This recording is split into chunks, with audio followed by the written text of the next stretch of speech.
지금 우리 경제에 대해서 경제기관이든 아니면 연구소든 위험하다를 연발하고 있잖아요. OECD조차도 말입니다. 경제협력기구예요. 선진국 클럽이라는 곳입니다. 섬뜩한 경고를 하고 있습니다.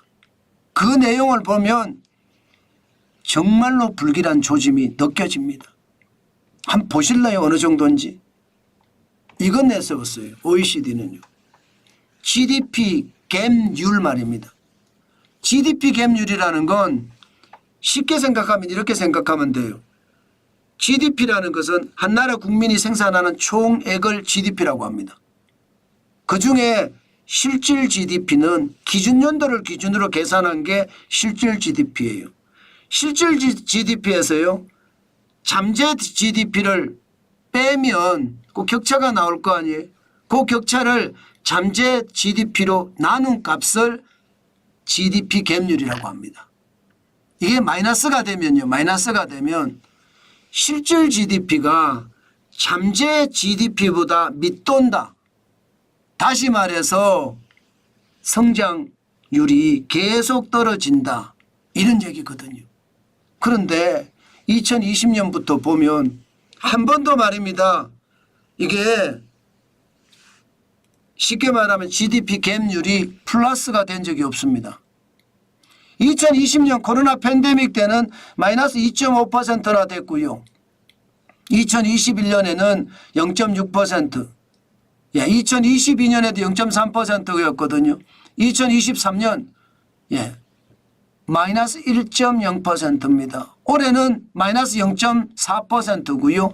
내년에는 마이너스 0.3%입니다. 현재까지 성장률을 가지고 계산한 겁니다. 그러면 올해는 추정치고 내년에도 추정치인데 이 추정치가 마이너스를 기록하고 있다는 거.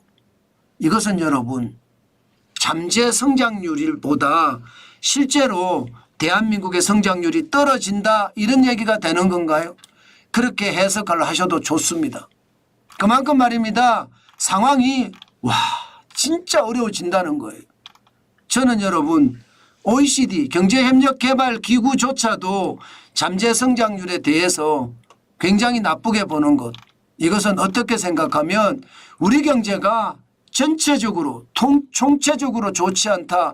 이렇게 해석해도 여러분 이게 틀린 말이 아닙니다. 시장을 볼 때 저도 진짜 심각하게 보는데 지금처럼 이렇게 최악의 위기가 온다는 걸 경제기관 OECD 같은 곳에서 이야기할 줄은 솔직히 몰랐습니다. 그 정도로 상황이 나쁘다는 거예요. 그러면 성장률이 어떻게 될 것인가 지금 말입니다. 잘못하면요. 지금 보시다시피 대한민국의 잠재 성장률이 2%대거든요. 2%대. 2020년에 2.4%였어요. 2%대고요. 2023년에 2%, 2024년에도 2%예요. 요 잠재 성장률이요. 떨어진다는 이야기예요. 그러면 앞으로 우리 경제가 어떻게 된다는 이야기인가요? 계속 우하향한다는 이야기죠. 실제로도 5년 단위로 보면 우하향해 왔습니다. 2001년에서 2005년까지 5.2% 경제 성장률을 이루었습니다. 2006년에서 2010년 4.36% 떨어졌죠. 그리고 2011년에서 2015년 3.12%고요. 2016년에서 2019년 3.03% 그리고 2020년에서 2025 여기도 마찬가지 떨어지고 있습니다. 그러니까 매년 우리 성장률은 꼬꾸라진다는 이야기잖아요. 잠재 성장률이 꼬꾸라지니까 꼬꾸라지는 거거든요. 이것을 보고 OECD는 간단하게 말하면요. 장기 저성장 늪에 빠졌다 이렇게 보는 겁니다. OECD는.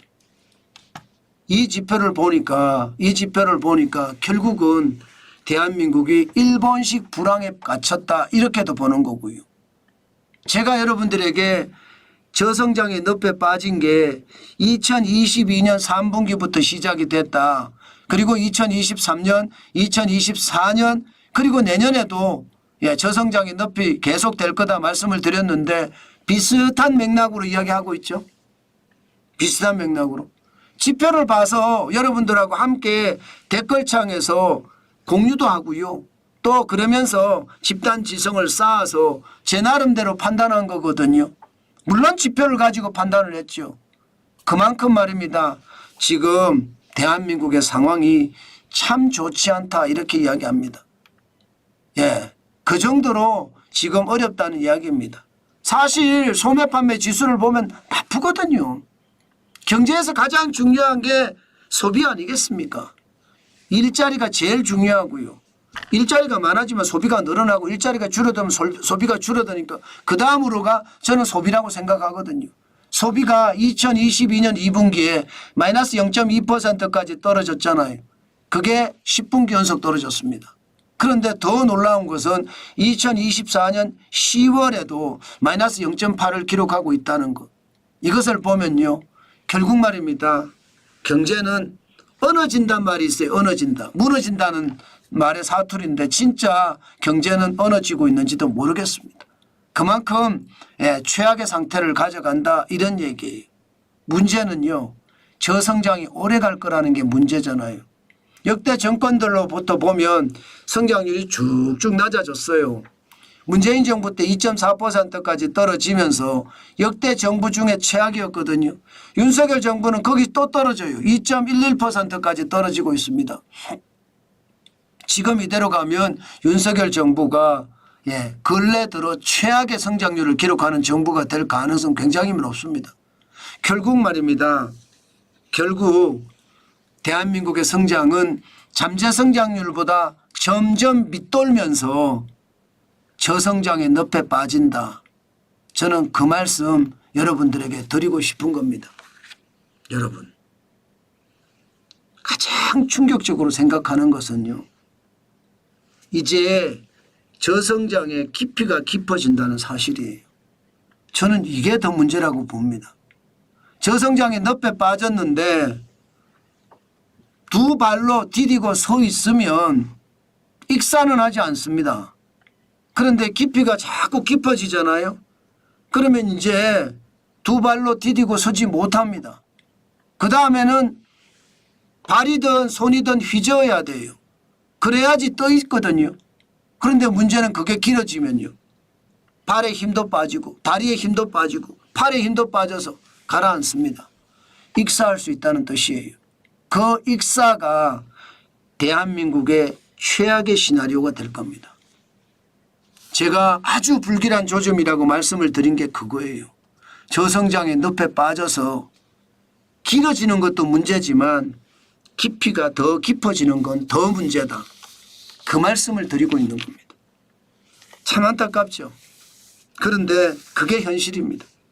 그만큼 앞으로 상황이 진짜 좋지 않다는 거 다시 한번 말씀을 드립니다.